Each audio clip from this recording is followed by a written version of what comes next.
करता था। तो भीम भैया बोले कि श्री कृष्ण ये बताओ मुझे कोई बैर है क्या मुझसे? तुम जो यहाँ लाए हो रोज पिटवा रहे हो हमको, कोई बैर है कि रोज हर दिन हम जाते हैं कुश्ती में और रोज हम पीटे जाते हैं? चलो कम ही पीटे जाते हैं, पिटाई तो हो रही है ना। हम 20 मार रहे हैं, 15 हमको मार रहा है।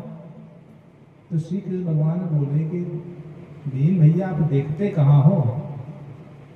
आप कुश्ती के मैदान में पहुंचते लड़ना शुरू कर देते हो, तकते तो किसी को हो नहीं, लड़ते रहते हो। देखो तो कि आसपास क्या चल रहा है।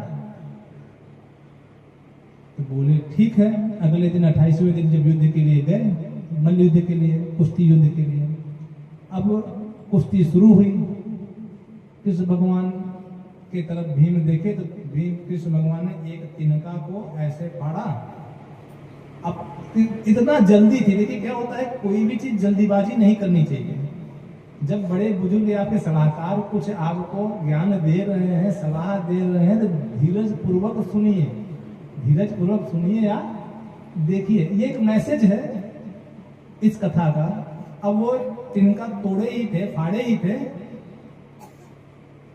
अपना भीम जो है लग गए, दाव लगाए, पट्टे गिराए, फिर पैर दबाए, दूसरा पैर टांग खींच, एक पैर से दबाए और हाथ से टांग खींच के फाड़ दिए, फाड़ के फेंक दिए और अपना विजय का जो है उत्सव मनाने लगे। अब विजय का इधर उत्सव मना रहा हूं, कृष्ण भगवान बोले पीछे देखो पहले। कृष्ण भगवान क्या बोल रहे हैं? उत्सव तो बाद में, पहले पीछे देखो। अब वो तो उत्सव मनाए पड़े हैं। और जब पीछे मुड़ के देखते हैं तो जरासंध फिर से खड़ा होकर जुड़ के सामने युद्ध के लिए तैयार है। अब भीम बड़े असमंजस में, कभी तो ये बोले थे कि देखो, फिर क्या हुआ?